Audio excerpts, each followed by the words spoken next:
quais são os limites éticos do uso de inteligência artificial? E nos processos de gestão, será que tem algum desafio? É sobre isso que vamos falar no episódio de E a Gente, um podcast que conecta mentes humanas e artificiais. Mas antes, vou me apresentar. Eu sou Natália Turrione, Chief of Staff aqui na GUP. Bom, falei na minha autodescrição, tenho a pele branca, cabelo e olhos castanhos, e hoje estou vestindo uma blusa bege e uma calça preta. Bom, sou Robson, sou CIO da GUP, que é um diretor de tecnologia, digamos assim, né? Muita gente não conhece essa sigla. Eu sou um homem branco, estou de camisa preta, meu cabelo é baixinho e um pouquinho escasso, né? E uma barba baixinha também, minha autodescrição. E hoje a gente está aqui com uma convidada super especial, que ela é super especialista, estuda bastante em questões de legislação e ética em IA. E eu lembro quando a gente falou desse tema, a primeira coisa que eu pensei foi, cara, a gente tem que chamar a Angel. Então, Angel Ritter, muito prazer em recebê-la aqui no nosso podcast super especial sobre esse tema tão importante, né? Gente, muito obrigada aí pelo convite, primeiramente, né? Então, eu sou a Angélica Ritter, sou gerente jurídica da área de proteção de dados aqui da GUP. E a minha autodescrição é: sou uma mulher branca, cabelos longos castanhos, olhos castanhos, estou usando um óculos marrom, uma blusa de linha cinza e uma calça jeans clarinha.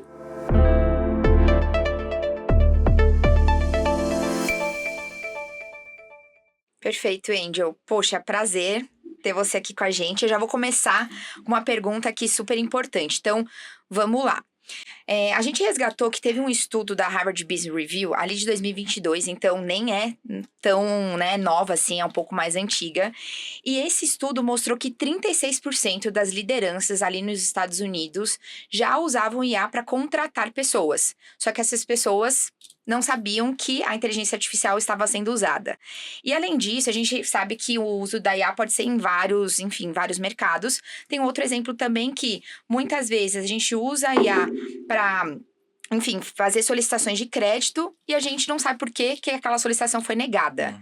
Então, são dois exemplos clássicos. Em tantos cenários possíveis que a gente pode mapear, até que ponto é ético delegar tanto poder a sistemas automatizados? Gente, a delegação de poder para os sistemas de IA em decisões críticas, como a contratação de pessoas, né, ou análise de crédito, levanta diversas questões aí sobre ética, transparência e principalmente responsabilidade. E quando a gente fala de inteligência artificial, a gente não pode esquecer que por trás de cada algoritmo tem decisões humanas ali, né? Então, desde a escolha dos dados que vão ser treinados até os critérios dessa avaliação, tem uma pessoa ali por trás. O problema vai surgir quando a gente tem uma caixa preta que é inacessível e a gente não sabe como essas decisões foram tomadas, com base em quais critérios, e toda a transparência fica jogada de lado, e aí acaba que o cara é rejeitado, por exemplo, ou numa vaga ou numa análise de crédito. E, além disso, tem um risco real que é o viés algorítmico, né?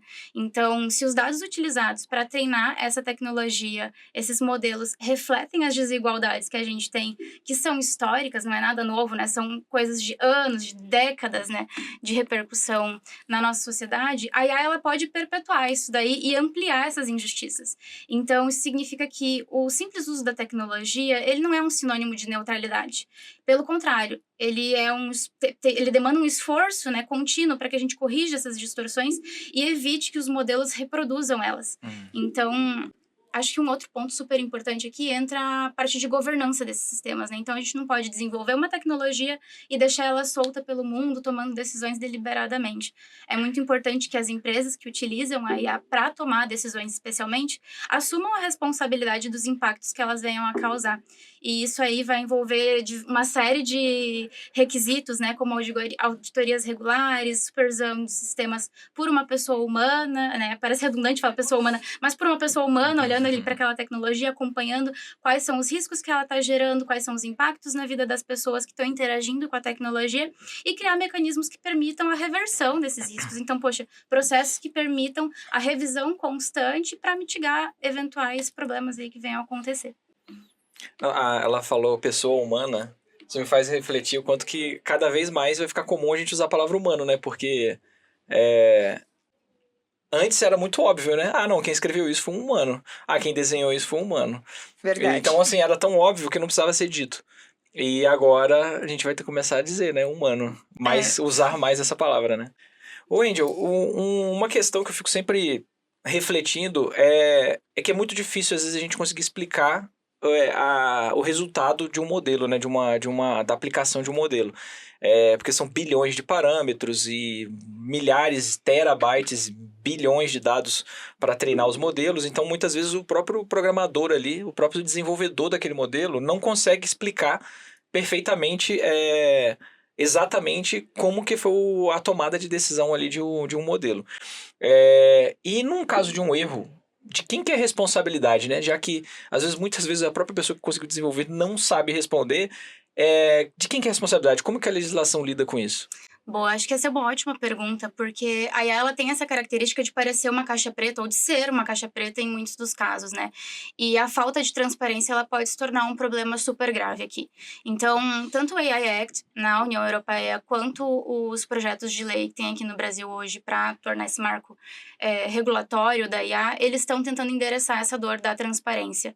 Então, quando a gente fala de quem vai ser responsabilizado, existe uma previsão de que tanto o fornecedor, né, então o desenvolvedor, não a pessoa desenvolvedora, mas a empresa que desenvolveu a tecnologia, quanto o operador, então a empresa que está consumindo aquela tecnologia e utilizando no seu dia a dia, podem ser responsabilizadas. E essa responsabilidade ela vai variar de acordo com o risco da IA. Uma característica que essas legislações estão trazendo, né, é classificar os tipos de tecnologia de acordo com o risco que elas apresentam para os seus usuários. Então, se a IA for usada em decisões muito importantes, né, como esses sistemas que a gente estava comentando, que envolvem concessão de crédito, saúde, recursos humanos, né, segurança pública, a empresa que desenvolve ou que utiliza essa tecnologia, ela vai ser sempre responsável por qualquer dano que ela venha a causar, mesmo que ela não tenha cometido um erro de propósito, propositadamente. E é uma coisa que a gente chama no direito de responsabilidade objetiva. Já em casos menos críticos, né, em IAs que não são consideradas de alto risco, a empresa ela ainda pode ser responsabilizada, mas a pessoa afetada ela precisa demonstrar o dano, então ela precisa comprovar que aquilo ali realmente buscou um impacto para que ela consiga buscar alguma reparação. E com relação à transparência, tanto no projeto de lei aqui no Brasil quanto na legislação europeia, tem uma obrigatoriedade aí de deixar claro para as pessoas quais foram esses critérios usados na decisão, né? Trazer isso de uma forma clara, não técnica, mas é uma coisa que a gente chama de tanto transparência quanto explicabilidade. Então, você conseguir construir o racional que a tecnologia utilizou para tomar aquela decisão ali.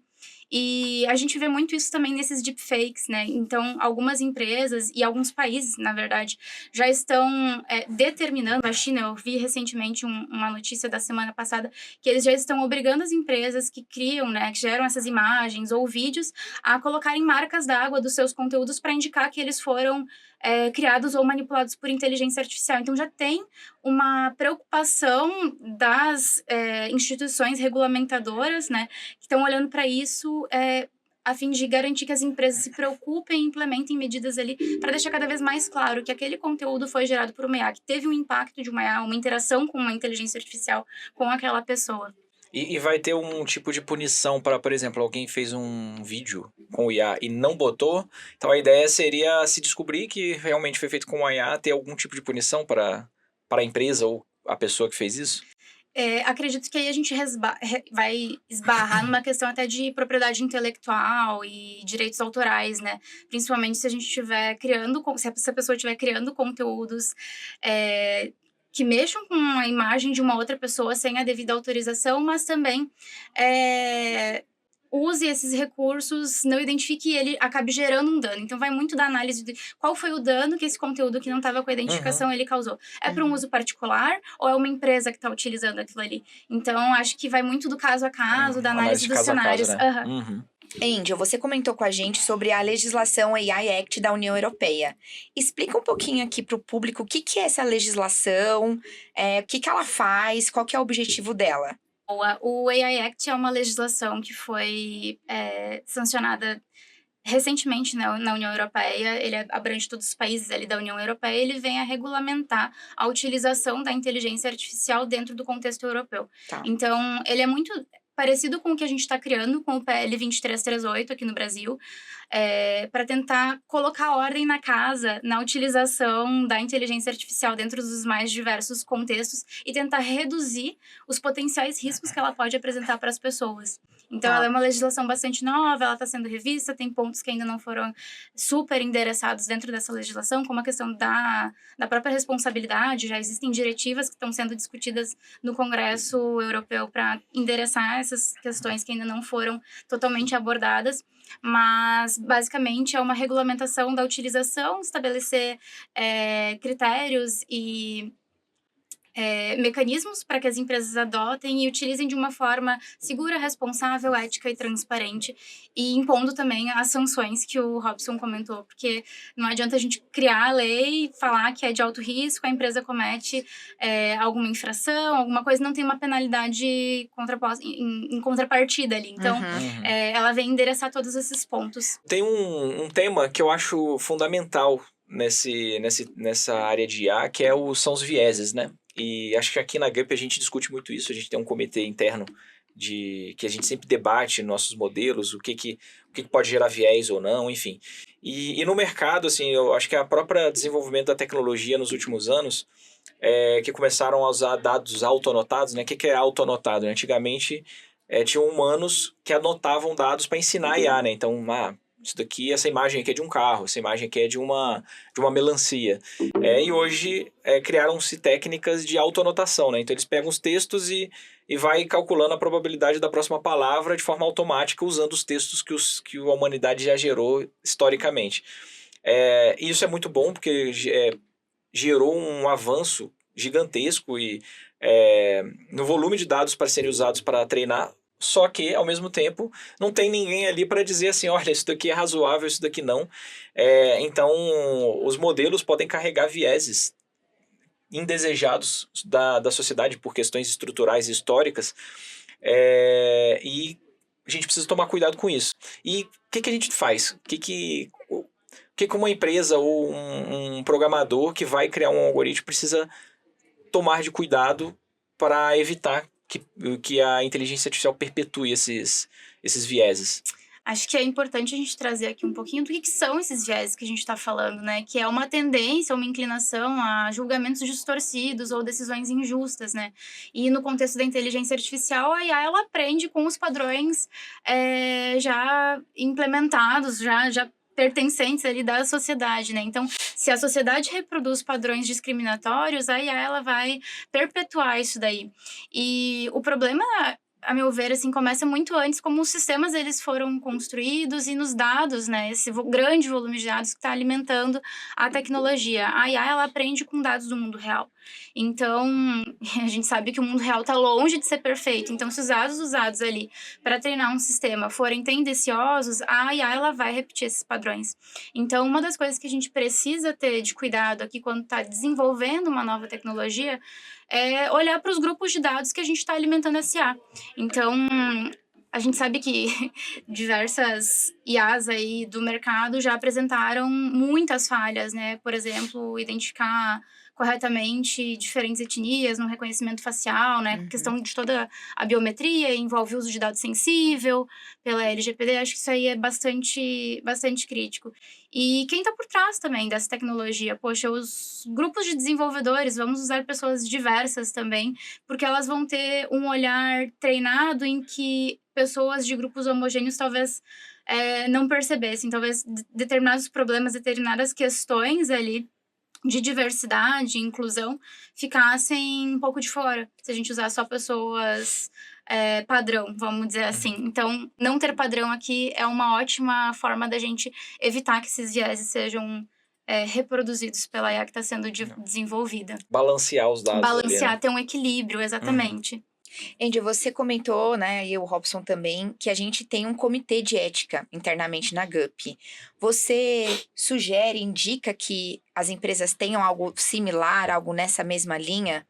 Como que você vê essa formação desse grupo que olha de uma forma mais branda nas empresas? Não, é extremamente importante, assim, as empresas que decidirem utilizar a inteligência artificial, e eu acho que isso com certeza vai acontecer na maioria esmagadora das empresas, elas têm que se preparar.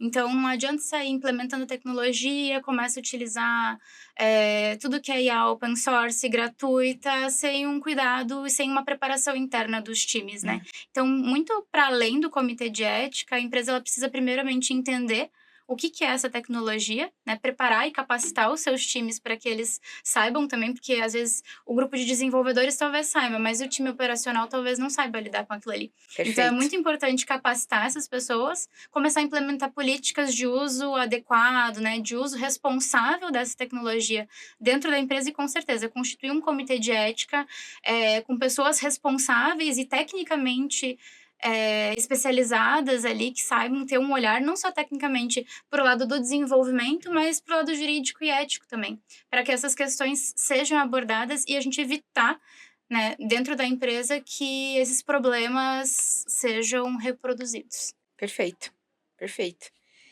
Bom, aqui a gente termina o primeiro bloco, certo? Foi muito rico, a gente com certeza aprendeu muita coisa aqui. Agora quero sair um pouquinho desse mundo que a gente estava falando e entrar no mundo da cultura pop. Angel, então vamos lá. Se você pudesse escolher uma tecnologia da cultura pop, da ficção científica, o que você escolheria que já existisse? Olha, eu queria muito que inventassem um fone de ouvido seletor, de Tá áudio bom. seletor.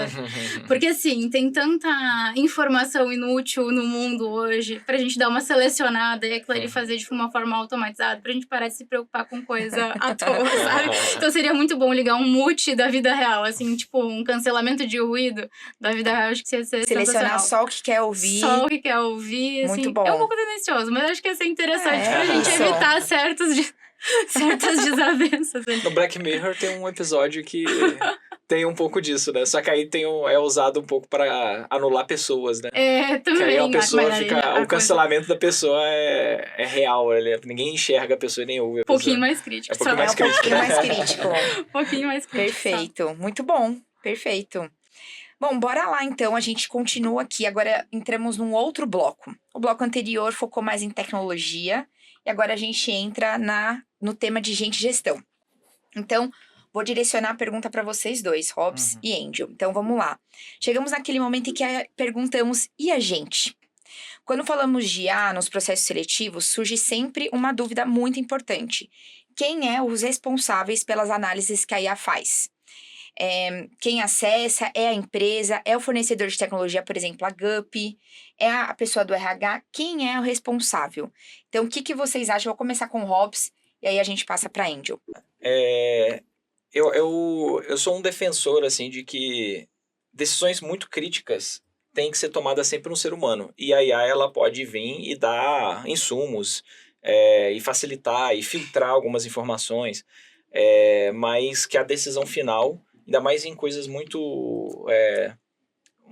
humanas, né, sejam tomadas por seres humanos. Então, por exemplo, aqui na GUP, né, o nosso próprio modelo de ranqueamento, a gente não toma decisão de quem vai ser aprovado, quem não vai ser aprovado no processo seletivo, né? A gente dá um insumo, a gente cria um ranking e a pessoa olha, analisa e a próprio ser humano ali, o próprio recrutador toma a decisão. Então, eu acho que, na minha leitura, assim, eu acho que decisões muito críticas, assim, que envolvem conceitos mais subjetivos, é muito importante um humano tomar essa decisão. Perfeito. É muito sensível, né? A contratação Muito de sensível. alguém que muitas vezes está sem, né, emprego, então é muito crítico mesmo. E você, Andy, o que você acha disso tudo? Acho que esse ponto de colocar a decisão na mão da inteligência artificial é muito complicado. Então, como o Robson falou, de que aqui na GUP a gente não toma essa decisão, e acho que é muito importante ficar claro isso, de que a IA da GUP, ela não foi pensada para tomar a decisão e para substituir a figura da pessoa recrutadora ali do time de RH, não, ela vem para apoiar e agilizar o processo seletivo, dar escalabilidade para os milhares de currículos, às vezes, que chegam para uma posição daquela empresa. Então, é muito importante a figura do recrutador na avaliação da própria ordenação que a IA vai entregar para ele ali depois que o processo seletivo foi aberto. Então, ele vai olhar aqueles currículos, ele vai entender quais pessoas a IA selecionou ali, sei lá, um top 10, top 50, e vai começar a chamar essas pessoas para entrevista. E a partir daquilo ali, ele vai ter o seu critério subjetivo de que, poxa, aquela pessoa faz sentido para minha empresa, faz sentido para a posição atual, ela tem os skills que eu estou procurando, ela tem a capacidade técnica que eu estou buscando para aquela posição, e ela está fazendo sentido. Então, eu, pessoa recrutadora, vou entender se essa pessoa vai avançar, se essa pessoa candidata vai avançar no processo seletivo, vai para uma próxima etapa, vai ser contratada ou não. E então, substituir isso por uma inteligência artificial, a gente fica refém aí de várias problemáticas que já apareceram em outros sistemas que a gente vê aí de histórico de mercado. Perfeito. E aí eu vou linkar com uma outra pergunta, né? A gente sabe que tem a Lei Geral de Proteção de Dados, LGPD. Acho que vale, Angel, explicar um pouquinho o que é LGPD. Mas a minha pergunta tem a ver com, ela prevê alguma regra, né? Existem regras para esses cenários de uso de IA em processos seletivos, no mundo de ingestão como um todo? E aí, como os times de RH podem garantir essa conformidade? Então, vamos falar um pouquinho de LGPD, explicar o que que é e como que é o cenário, se a gente consegue prever algo na lei. Boa. A LGPD ela ainda não fala diretamente de inteligência artificial, mas ela estabeleceu vários princípios Tá? e fundamentos legais para as empresas se apoiarem na utilização de dados. Então, o que ela prevê basicamente ali? Dever de transparência, ter uma finalidade específica e garantir a segurança da informação que está sendo tratada, especialmente pela inteligência artificial. É muito importante a gente ter em mente que as empresas, quando vão estruturar os seus processos seletivos, elas precisam ter um cuidado de não coletar dados em excesso. E essa é uma grande problemática que a própria LGPD veio tentando endereçar e ainda está batalhando ali para conscientizar as empresas a evitarem aquela coleta massiva De qualquer de dado. qualquer dado sem ter um propósito para a utilização daquilo ali. Dados, às vezes, que não são nem pertinentes para um processo seletivo. Às vezes, eu estou antecipando uma coleta de informações que são lá para o meu processo admissional, sendo que eu ainda não tenho uma finalidade. Eu nem sei se aquele candidato vai ser contratado ou não. Então, as empresas elas precisam ter muito cuidado com isso e deixar claro para o candidato. Ah, legal, eu estou pedindo aqui um nome, CPF, um endereço, mas por que eu estou pedindo essas informações? Então, dar essa transparência do porquê eu estou pedindo essa informação é muito importante. E uma outra questão que a LGPD não endereçou diretamente pensando na inteligência artificial, mas em decisões automatizadas de forma geral, que não precisa ser necessariamente uma IA, é prever que a empresa implemente processos para permitir a revisão dessa decisão que foi 100% automatizada. Então, quando a gente fala de atendimento ao direito do titular vem a ser a pessoa que está tendo o seu dado utilizado, é a dona do dado pessoal, a empresa ela precisa ter um procedimento que garanta o atendimento a esses direitos, então, direito de acesso aos seus dados, né? A pessoa tem uma cópia do seu dado, ela corrigir os seus dados, ela tem o direito de exclusão, mas também de revisar uma decisão que tenha sido tomada sobre ela a partir de um sistema 100% automatizado. E isso vem muito de encontro com a questão da inteligência artificial, que muitas vezes vai estar tomando decisões no lugar da pessoa ou definindo um perfil profissional. Então, ter esses processos implementados dentro da empresa ajuda aí tanto a empresa a se proteger, como também construir uma relação de confiança com os seus titulares, com os seus candidatos, com os seus colaboradores, né? E se estabelecer no mercado como uma empresa responsável, olhando para essa questão também. Eu acho que a legislação também surgiu num cenário lá em 2017, 2018, assim, quando começaram os debates mais aprofundados sobre essa legislação. Tava rolando muito abuso, né? As pessoas, sei lá, faziam um sistema que só precisava do seu nome, aí ele fazia login e senha com, sei lá, um Facebook e pegava todos os seus dados, pegava os amigos, pegava um monte de coisa do Facebook e usava esses dados, vendiam ou fazia alguma coisa para publicidade, sendo, sei lá, não sei se vocês lembram da época, mas tinha os joguinhos, quem é você no Game of Thrones, sabe? Sim. Aí eles pegavam um monte de informação sua e esse dado era vendido e você muitas vezes nem sabia que estava dando esses dados assim para uma empresa. Então, realmente, eu acho que foi uma legislação muito importante e muito fundamental para os direitos mesmo, porque a coisa estava ficando fora de controle, assim, o nível de captura de dados para uso que não consentido, digamos assim, do usuário, né? Então, acho que foi um marco muito importante para a gente. E assim, um ponto que eu quero até reforçar é utilizar os dados das pessoas naquele momento. Então, não pedir informação a mais, Exatamente. sendo que Uhum. talvez você nem utilize, Nem utiliza. né? Exatamente. Então, acho que esse é um ponto muito importante que você falou, assim, um reforço bem interessante. Bom, ainda, né, a gente está nesse bloco aqui de ingestão, a gente falou dos processos seletivos, mas a gente sabe que a IA pode ser utilizada em N processos do mundo do RH. Uhum. Né? Então, a gente sabe que pode ser usada, por exemplo, para prever comportamento, riscos de turnover, até engajamento em alguma ação que a empresa esteja fazendo. Então, dá para usar em IA em diversos momentos da vida do colaborador dentro de uma empresa. E aí, isso levanta, muito provavelmente, né, acaba tocando num ponto super delicado, que é o monitoramento pode virar uma vigilância? Onde termina a análise de dados e começa a violação possível ali de uma privacidade. Então, conta pra gente essa linha tênue, talvez, que exista. Boa. Eu não sou especialista em direito trabalhista, mas do ponto de vista da legislação trabalhista, da CLT, o empregador ele tem o direito de gerenciar e acompanhar o desempenho, né, e o desenvolvimento das atividades ali pelos seus funcionários. Só que precisa ter um limite razoável daquilo que está sendo feito. Então, tanto a CLT quanto a Constituição Federal garantem que os direitos fundamentais do trabalhador, como a dignidade, a privacidade, a intimidade, precisam ser respeitadas. Isso significa que, quando qualquer monitoramento for implementado pela empresa, o colaborador precisa ficar sabendo. Então, essa questão de, eu estou monitorando conversas do chat interno, eu estou monitorando reuniões ou coisas do tipo, e a pessoa não está sabendo, isso pode se tornar um problema grave e um passivo trabalhista para a empresa. Então, a LGPD ela vem a ajudar nesse sentido, porque ela coloca a transparência como um requisito obrigatório para tudo que for feito com base nos dados dessas pessoas, né? E os colaboradores, eles precisam saber que eles estão sendo monitorados. A coleta dessas informações, ela deve ser também limitada ao mínimo necessário ali para que a empresa consiga atingir seu objetivo, né? E ela precisa ter um propósito claro para utilizar. Então, estou monitorando por monitorar, ou eu estou monitorando porque eu tenho uma finalidade, eu quero implementar uma melhoria num processo que não está muito legal, né? Para que eu estou fazendo esse monitoramento? Ele é legítimo, efetivamente, ou ele é só um rastreamento intrusivo? Então, acho que isso é um ponto a ser endereçado, sim. E a análise dessas informações, ela acaba se tornando uma violação da privacidade quando passa justamente a coletar informações excessivas sem justificativa clara, sem garantir direito à contestação do colaborador, né? Poxa, eu tenho uma política implementada que me permite fazer isso e eu comunico essa política para o meu colaborador de forma clara. Não aquela comunicação assim, tá bom, que política tal, leia aí.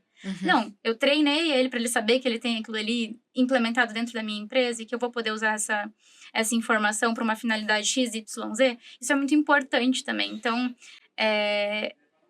tem que ter esse equilíbrio, né, entre a tecnologia e a ética do trabalho. E sempre priorizar a autonomia do colaborador, a transparência e o seu bem-estar, porque senão isso daí pode se tornar uma questão muito chata também. E Você com se os sente o riscos tempo inteiro monitorado, né? Então tem que ter... A gente tem que olhar para a eficiência operacional, mas sem Extrapolar os limites ali do razoável, vamos dizer assim. Perfeito, Andy. Então, é super importante todos esses pontos que você trouxe. Agora, vamos entrar numa IA enviesada. A gente falou um pouco de viés no primeiro bloco também. Então, uma IA enviesada pode levar a decisões discriminatórias. O que, do ponto de vista legal, pode configurar algum tipo de problema. Então, acho que é legal a gente entender se tem algum tipo de penalização e como o RH pode se proteger e proteger, obviamente, as pessoas colaboradoras, juridicamente nesse cenário. Boa. A LGPD, ela traz as sanções que podem ser aplicáveis às empresas se tiver algum tipo de abuso nesse sentido. Pelo uso de IA, especificamente, ainda não. É esse projeto de lei que está em tramitação. Inclusive, esse projeto de lei ele se chama PL 2338. Ele foi criado em 2023, tá? E ele vem como um marco regulatório para a inteligência artificial no Brasil. Ele ainda está em discussão. Essas últimas semanas teve um avanço, mas ele ainda não foi sancionado. Mas quando a gente fala da LGPD propriamente dita, existem princípios, né? Então, o da transparência, mas também tem o princípio da não discriminação. Então, acho que esse é um ponto importante da gente olhar em relação aos vieses aqui. Como a própria LGPD, que já está em vigor, ela fala da não discriminação, o RH ele tem esse papel de entrar nas decisões que, eventualmente, o sistema de IA vai estar tomando e não deixar ela ficar rodando sozinha. Então, o RH ele precisa interagir e tomar as decisões pela IA. Ele usa ela como apoio, mas não deixa ela deliberadamente tomando a decisão final sobre nenhum aspecto, assim, não só sobre contratação, mas, por exemplo, uma promoção, tô fazendo uma análise de dados ali para uma promoção, alguma coisa assim, e eu vou deixar a IA decidir por mim, sem um contexto aprofundado, sem saber os cenários que eu estou discutindo ali. Não, é importante a figura da pessoa humana, aqui reforçando de novo esse conceito que a gente falou antes, né? Tomando essas decisões no lugar da inteligência artificial. Acho que é bom sempre verificar tudo que a IA todo o resultado que a IA gera, né? Eu acho que até texto, né? Acho que no último episódio a gente comentou um pouco disso, às vezes a pessoa pede para a IA gerar um texto, um exemplo. Exato. Pô, analisa o texto, olha para ver se dá uma personalizada também, para ficar um pouquinho com sua cara, né? É uma das dicas que a gente deu no último episódio, é isso. Então é sempre, né? Sempre que vier alguma saída, né? Um output da IA para você tomar uma decisão, acho que é sempre bom você analisar e ter uma análise crítica, né? Acho que é importante também, além da legislação, né? Você também olhar e fazer uma análise crítica sobre essa recomendação da IA, né? Então, a nossa recomendação aqui é a gente nunca deixar a IA tomar as decisões finais. Uhum. É sempre importante ter uma pessoa humana ajudando e tomando essas decisões. É mais ou menos nisso que a gente está chegando? Isso, e também implementar processos robustos ali para identificar e corrigir eventuais falhas na utilização da inteligência artificial. Perfeito. Exato. Legal. A gente falou bastante de dados aqui, e aí agora eu quero entrar nessa governança. Então, né, vamos lá. Quais estruturas ou boas práticas vocês dois acreditam que podem ajudar as empresas a aplicarem IA com responsabilidade tanto jurídica e ética? Então, vamos falar um pouco dessa governança, que estrutura que precisa ter, o que vocês acham, como as empresas podem se preparar? Bom, eu acho que a gente comentou alguns momentos aqui sobre um comitê de ética. Eu acho que é interessante você ter esse... Porque ali o comitê de ética ele pode fazer questionamentos, um comitê acho que diverso, né, também para ter olhares diferentes e questionamentos diferentes sobre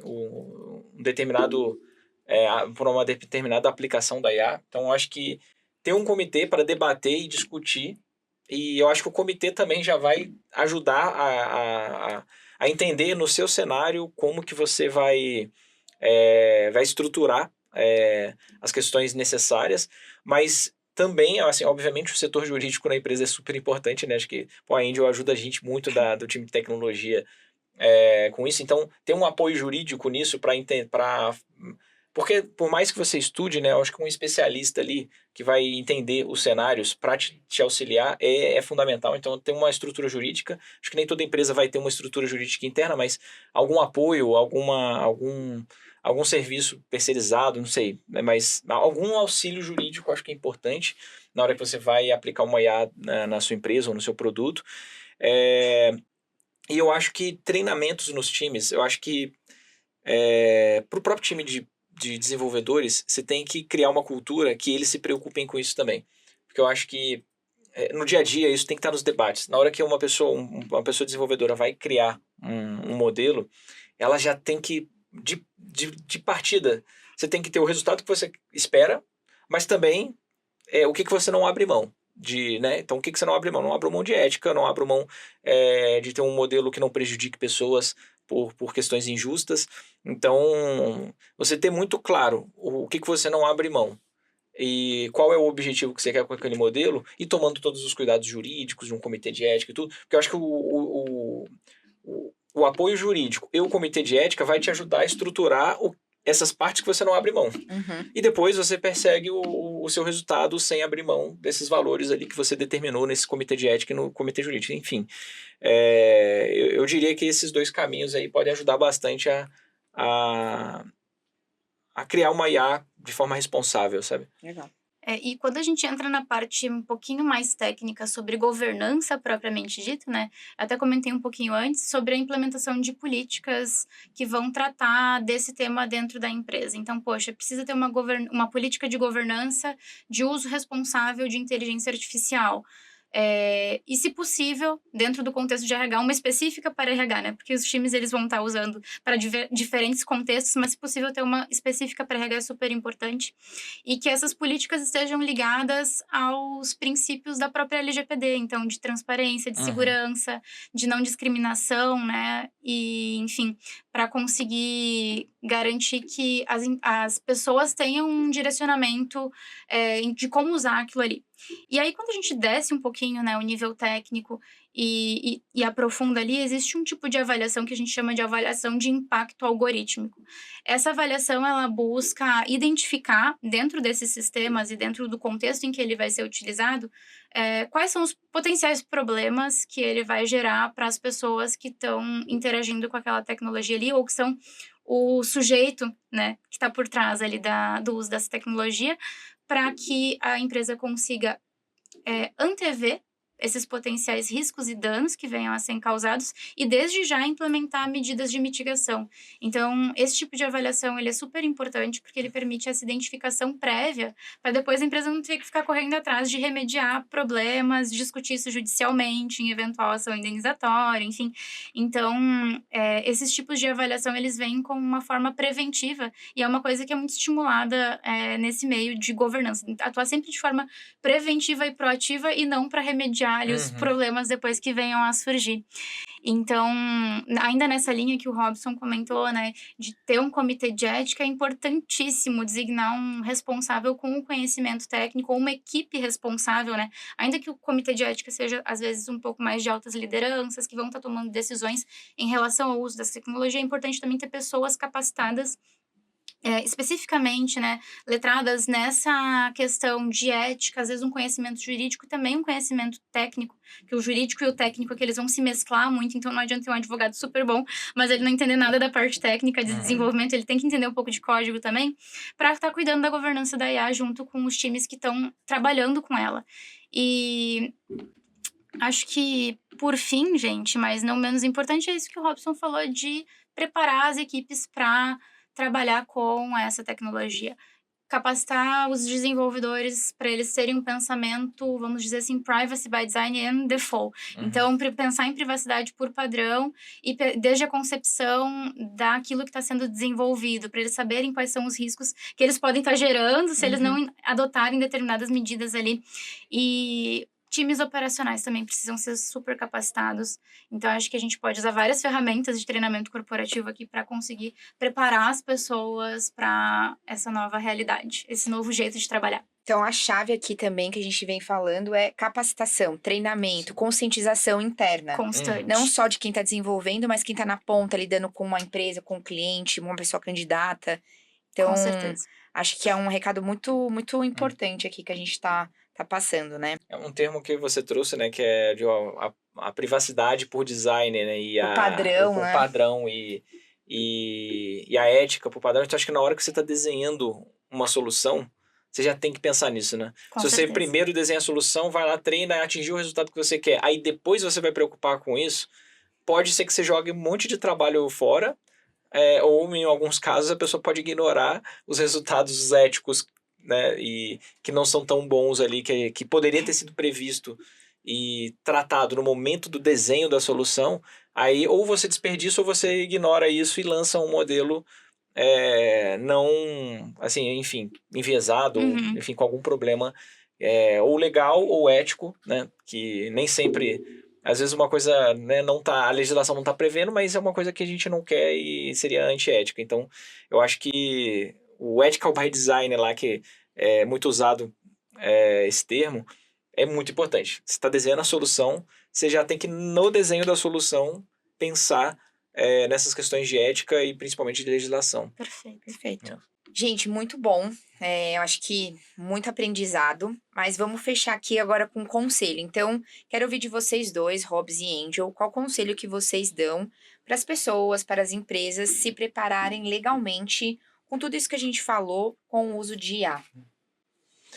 Bom, tem três princípios que eu vou... Que assim, a legislação ela é complexa, né? Você pegar a lei e ler é complexo. Para quem não é um advogado, uma pessoa que tenha o hábito de ler esse tipo de texto técnico jurídico, às vezes é complexo, né? Às vezes você vai ler pra caramba e tem às vezes minúcias ali que não vão ser tão relevantes para você tomar algumas decisões, mas que na legislação é importante ter. Então, tem três princípios que eu acho que são importantes você levar em consideração quando você vai ou desenvolver uma IA, um produto de IA para usuários, ou aplicar IA dentro da sua empresa, com os colaboradores da empresa, eu acho que o primeiro é transparência, ou seja, essa pessoa ela vai estar disponibilizando uma informação dela, então acho que ela tem que saber quais dados estão sendo usados, né?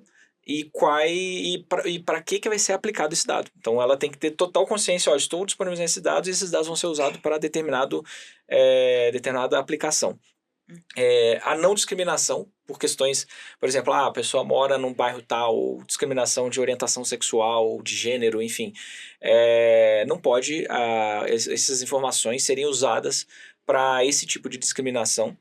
E aí eu acho que vem uma parte que eu acho importante também, que é a minimização da coleta de dados. Eu acho que você tem que coletar o dado que é estritamente necessário para você fazer ou aquela análise, ou aquela aplicação, ou aquele modelo de inteligência artificial ali, e nada além. Que aí, eu acho que você seguindo esses três princípios, meio que você já está cumprindo com a legislação.